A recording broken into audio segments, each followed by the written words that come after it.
Welcome very much to the ERN Reconet webinars, and I am very happy that these are continuously being organized by the Genoa team, which is responsible for the education.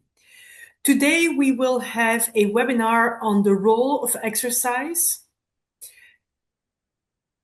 as a non-pharmacological treatment adjunct to pharmacotherapy in people with systemic sclerosis.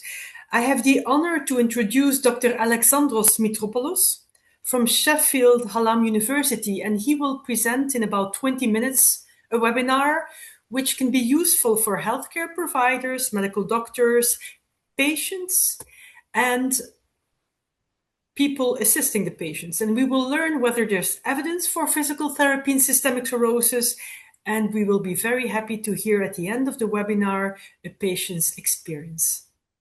Please, Alexandros. Thank you very much, Professor Vanessa Smith, for the introduction. And I would like also to thank Professor Emanuele Gotelli and Professor Maurizio Cutolo for this invitation to present today. I'm going to share my screen and I will start the presentation.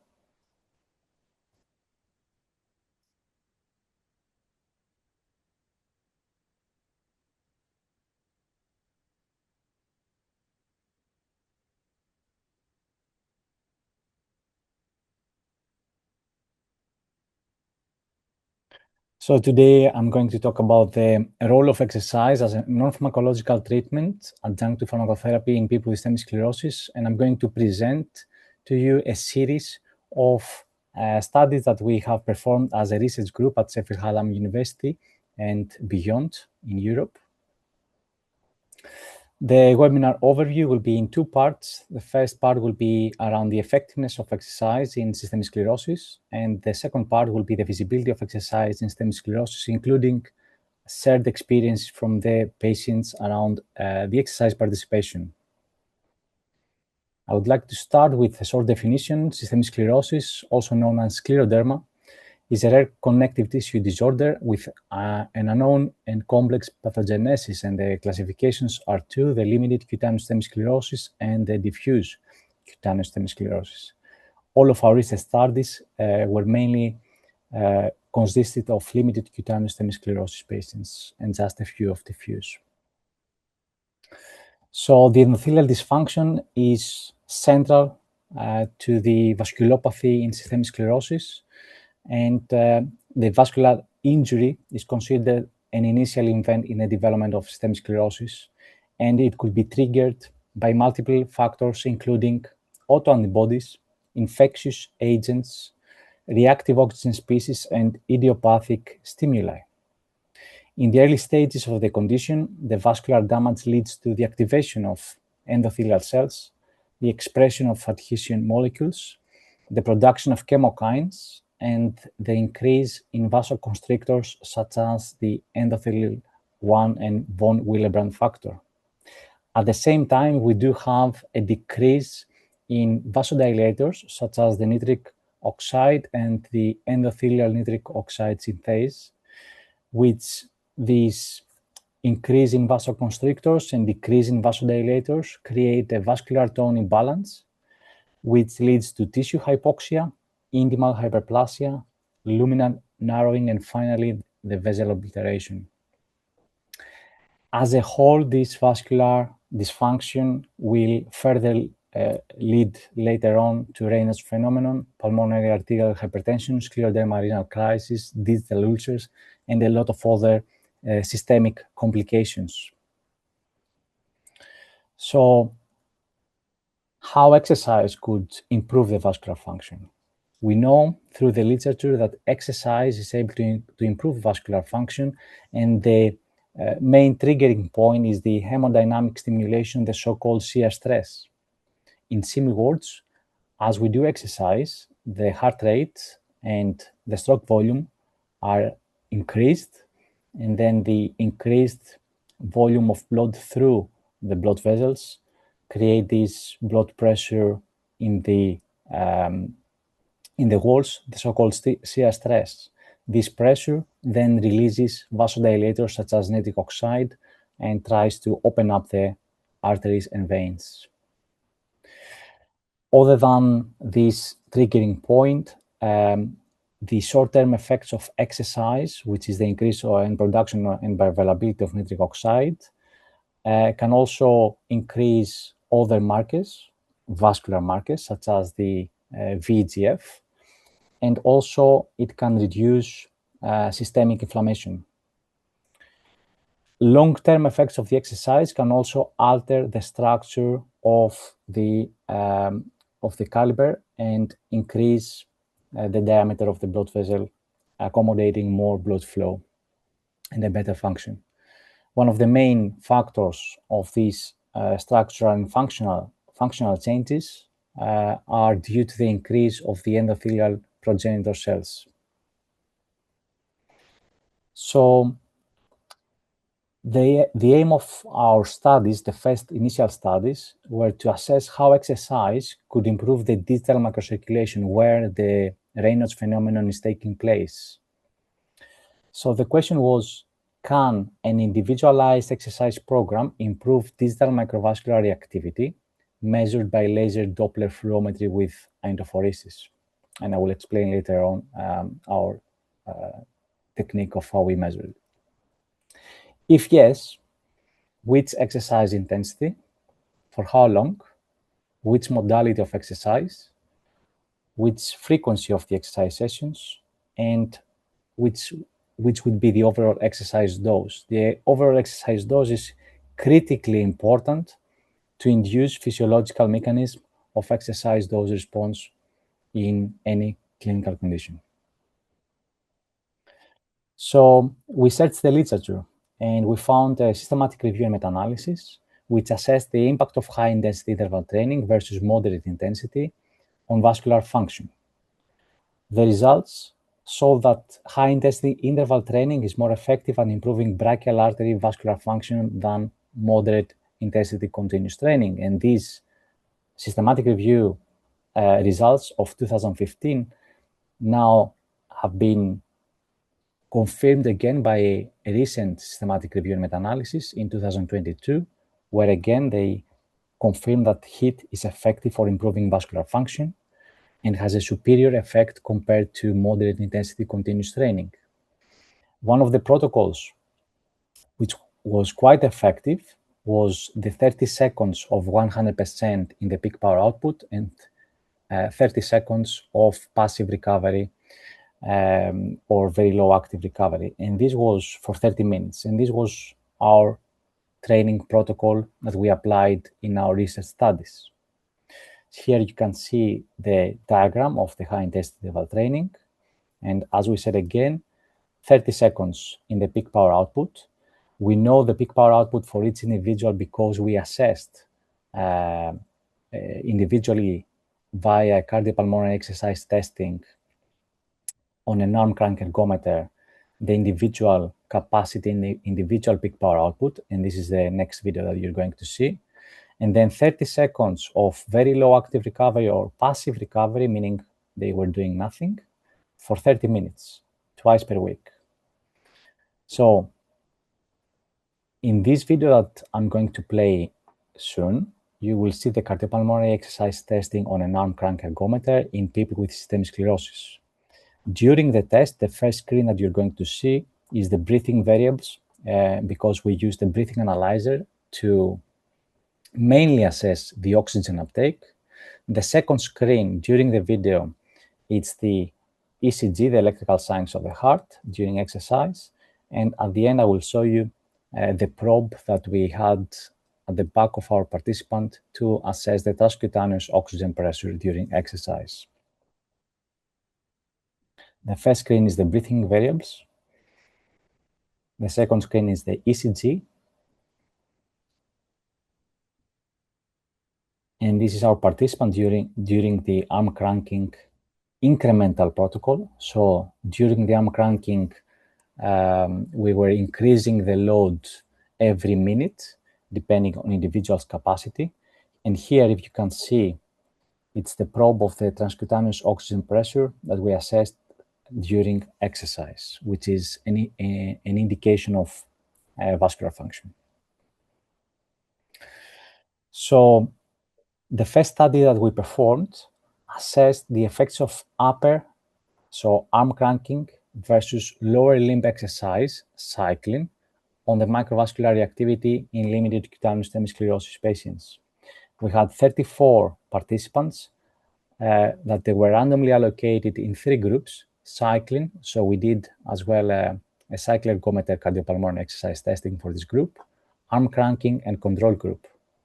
We assessed through laser Doppler and the protocol phoresis the microvascular reactivity, and the results indicated that the endothelial-dependent vasodilation improvement was greater in the arm cranking group compared to other groups.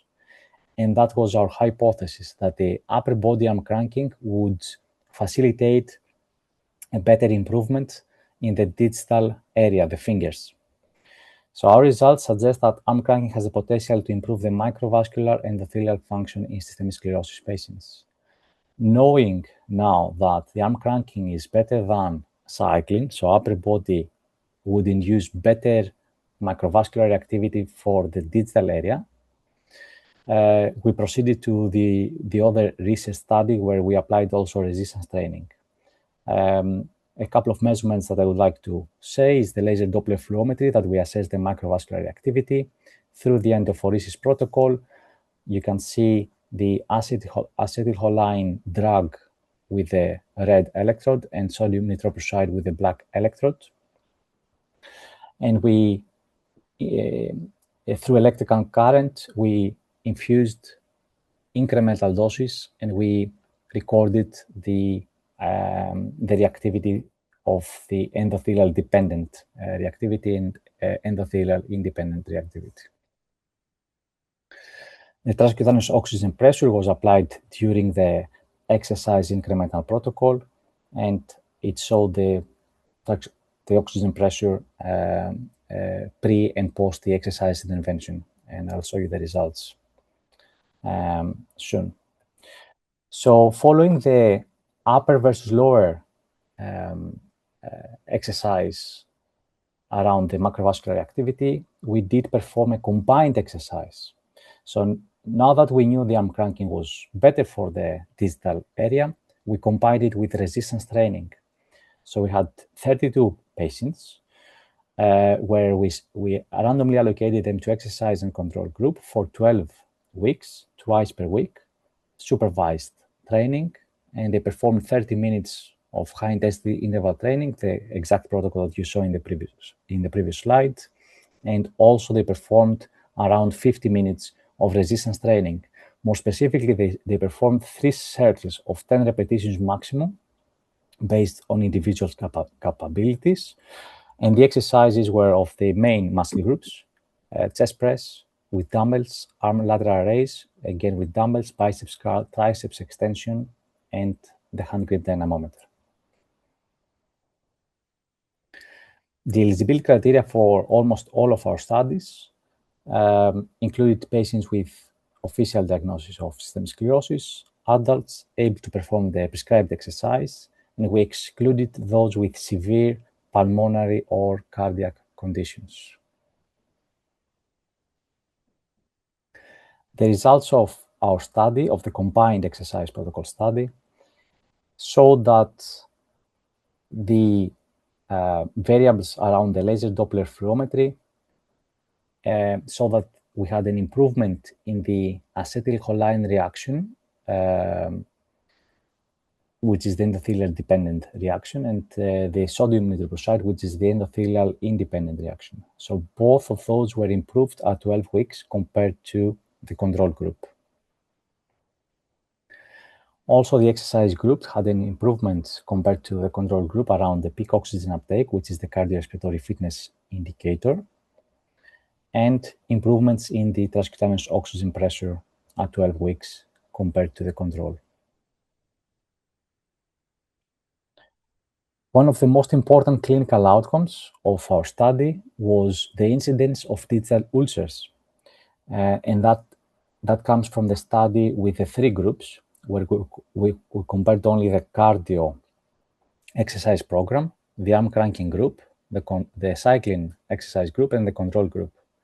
Only the control group had 4 out of 16 patients having incidence of distal ulcers and hospitalization, and 1 out of 16 patients had an amputation in one of the digits.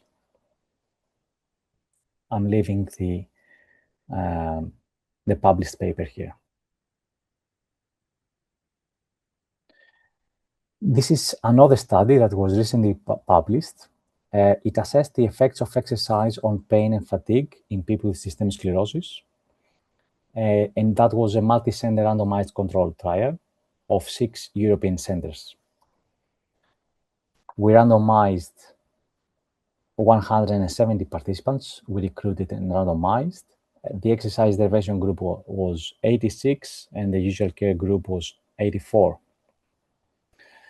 They received the protocol that we have already said, which was a 12-week, twice per week, supervised and individualized exercise protocol. And then we had a follow-up at 3 months and 6 months.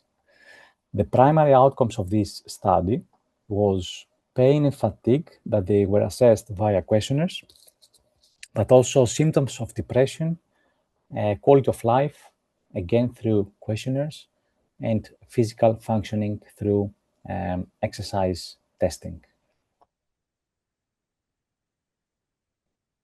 All of the outcomes, pain and fatigue, including symptoms of depression, and cardiorespiratory, as well as the musculoskeletal strength and endurance tests, were significantly improved for the exercise group at 3 months compared to the control group. We did have 2 more studies that they were performed as part of the European clinical trial, just in Greece. And in these studies, the effects of exercise, we assess the effects of exercise on features of cardiac function in people with systemic sclerosis. The first study assessed the cardiac autonomic function in patients with systemic sclerosis, and they found that, most importantly, the control group exhibited a decline during the study period, and also a 3-month mixed type exercise training program can enhance the cardiorespiratory efficiency and cardiac autonomic nervous system function of patients with systemic sclerosis. And the other study assessed the right ventricular morphology and function after exercise training in people with systemic sclerosis, and the results show that combined exercise improved cardiorespiratory efficiency and indices of right ventricular systolic function, as assessed through echocardiography. I would also like to say that as part of the European clinical trial of 6 centers, we have assessed the nail fold videocapillaroscopy pre and post the exercise intervention. The results have not been published yet, and we're still analyzing them. And this is going to be one more publication from our group, which will be showcasing any effects, any potential effects of exercise on the structure and morphology of the capillaries in systemic sclerosis patients, which we know that they present abnormalities. Now I would like to enter part B, which is the feasibility of exercise in systemic sclerosis. And as part of a study that we performed back into 2020, we explored the feasibility of this exercise program, the combined one, so both cardio and resistance training. And I'm going to focus from the interview guide table, I'm going to focus on the exercise intervention and standard procedures. So we did assess the experiences of the participants around the exercise intervention and how they experience this exercise program. Here you can see a big table of the themes, the main findings, and the quotes from the participants. So from the first main finding, I would like to say that the participants enjoyed the program in overall, and 2 quotes from our participants indicated that I quite enjoyed the regime and doing it, and if I had the facilities, I would continue performing. A very, very, and I will say one more time, very important element of the program was the supervision, because you can see it is a repetitive experience, positive experience of the participants. So the supervision in the exercise sessions encourage the participants to adhere, to come to the appointments and do the exercise, and also be confident through exercise. A lot of them, they were getting confident through the supervision. They were able to perform the exercise program after the study, after the 3 months, independently at their local gyms. The supervision element, once more, helped the participants to adhere to the exercise program, but also to adhere to the exercise intensity during the sessions. A participant says that it was like having my own personal training, and because you were there, I could not stop doing it. The exercise program also improved the quality of life of the participants, with votes of the participants indicating that exercise improved my fitness and socializing, and also after exercise, I feel more happy and more energetic. I feel stronger. Some of the barriers to exercise was the transportation and traveling time, the commute, and that is an important finding because we could in the future perform hybrid interventions, meaning we can train our participants, make them feel independent and safe to go and perform the exercise program at their local gyms, meaning less traveling. And also the excitability of exercise was quite high. We have the average heart rate during exercise. We had also compliance of 2 days per week at 92.6% with no dropouts. The average mood was good, 3 out of 5. The enjoyment scale was very high, 103 out of 119. These are the mean scores. Intentions to engage to exercise twice and thrice per week, likely and slightly likely. Confidence to participate twice and thrice per week at very high percentages. At this point, I will stop sharing and I will show you a video.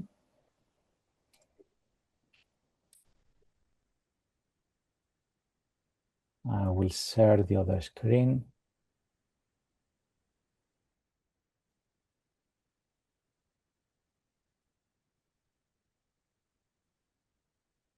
Sclerosis for the last 6 years.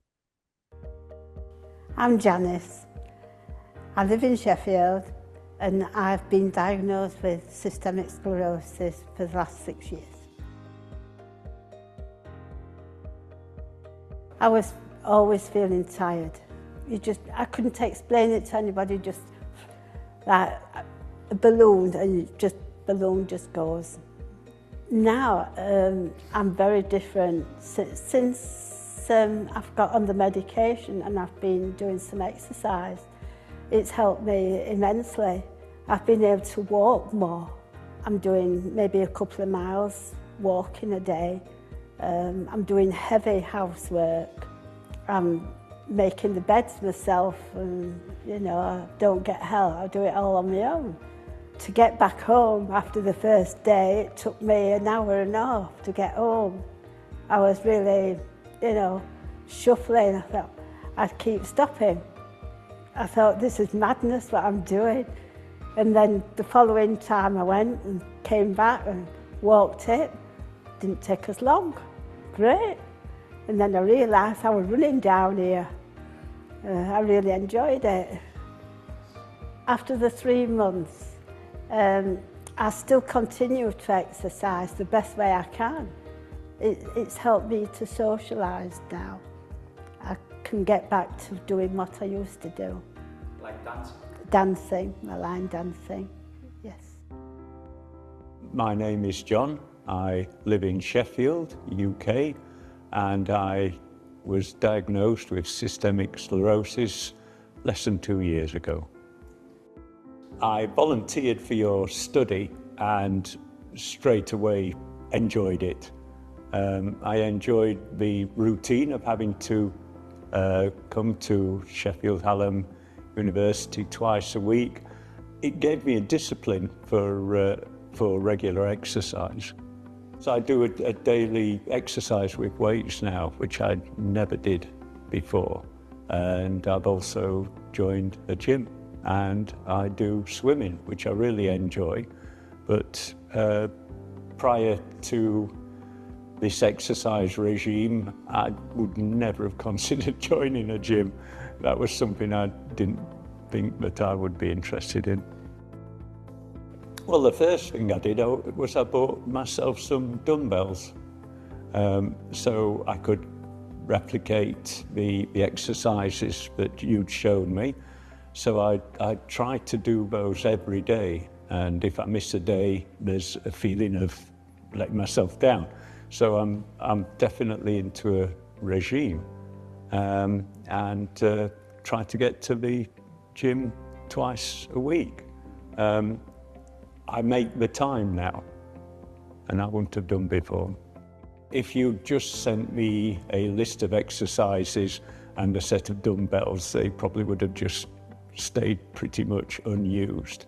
But having the one-to-one tuition, it's given me sort of a confidence to replicate them myself. So I can walk into that gym, not feel self-conscious, not feel as though I shouldn't be there. So it's just become a natural thing to do now. I would recommend exercise to everybody, and particularly to try it if they have systemic sclerosis. I can appreciate that for some people that could be quite unpleasant, but for them to certainly give it a try, and they might or hopefully will feel benefits from it.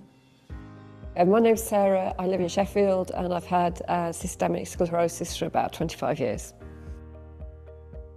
I don't think I really experience pain and fatigue a great deal. I think I have fairly minor symptoms, but I certainly, due to typical Raynaud, I turn blue quite a lot, but I don't get pain with it, and I don't think I suffer fatigue.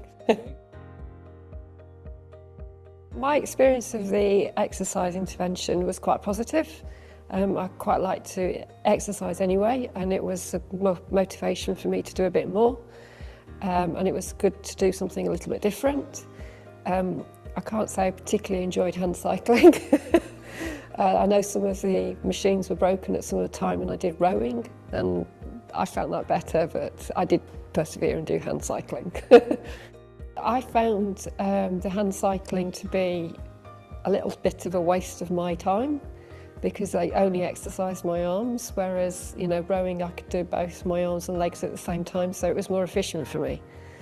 Yes, I quite enjoyed the weights. I'm quite feeble, but yeah, I found it a good challenge, and I quite enjoyed doing that, and I think I did get a little bit stronger. But it's not my natural place, but yes, I did enjoy it, yeah. I think I prefer the interval training protocol. I'm the kind of person that will probably go for that more than if it's a long duration type approach. I'd be inclined to stop and have a bit of a rest. If I did experience any side effects from the training, I think it was positive. I think I got a bit fitter. I don't think I experienced any negatives. I can't say I noticed it making any difference to my hands going blue. But yeah, I enjoyed there was a positive experience for me. I mean, there's obviously physical benefits beyond just helping with the condition, but I think it just makes you feel better generally. So, those endorphin rushes or whatever they are, they just make you feel better, get out in the fresh air, if you can, in the gym, whatever. I just find it a positive experience. I'd like to thank you personally for inviting me to do it. I've certainly got a lot out of it, and it's made me look after my body more, and not just exercise by doing more, but to actually have a daily routine, which if I don't adhere to it, I feel as though I've let myself down. So I'd like to thank you.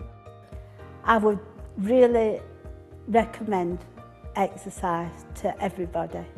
It's helped me, and it will help you.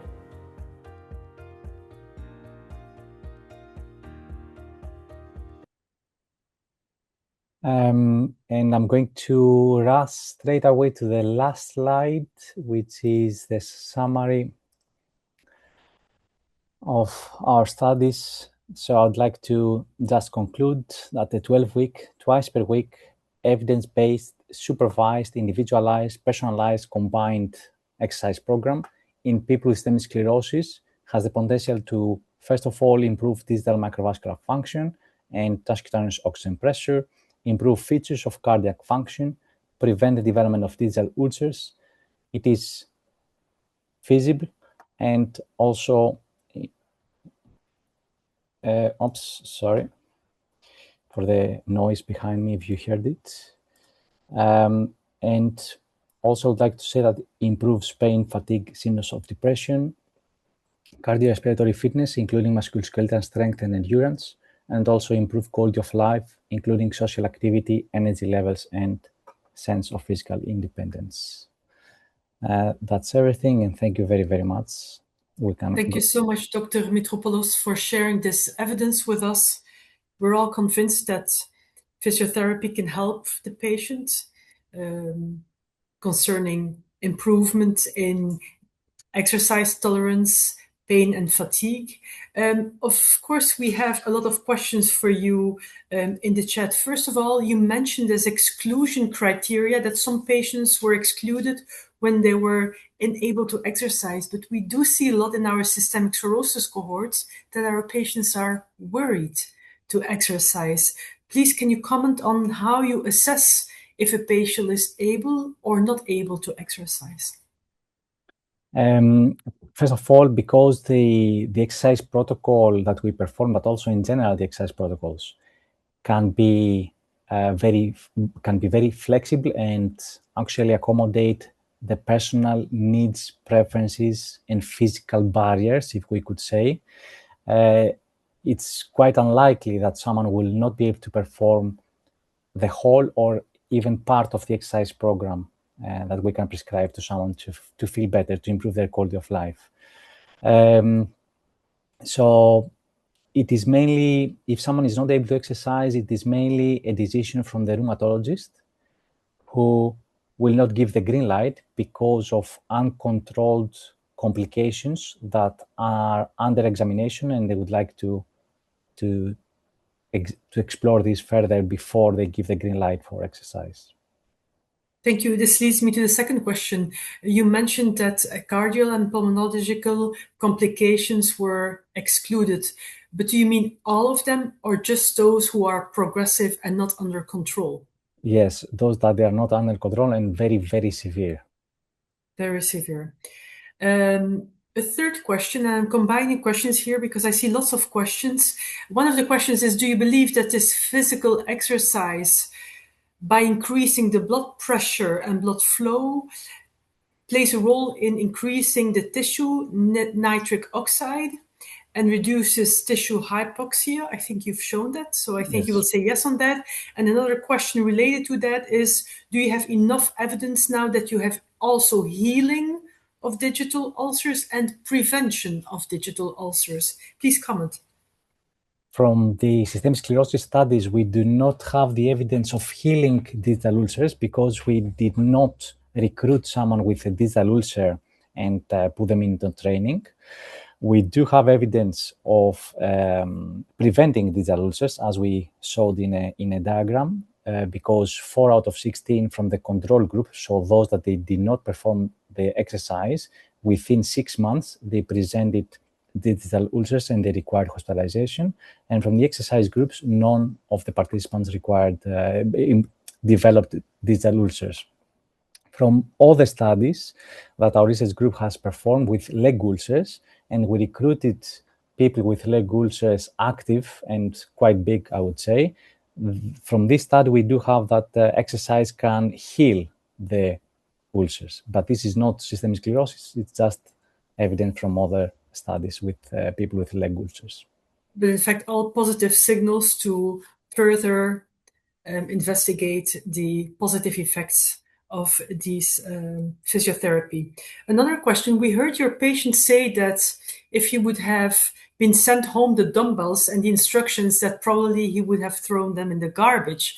but he kept on stressing that your personal presence as supervisor was important.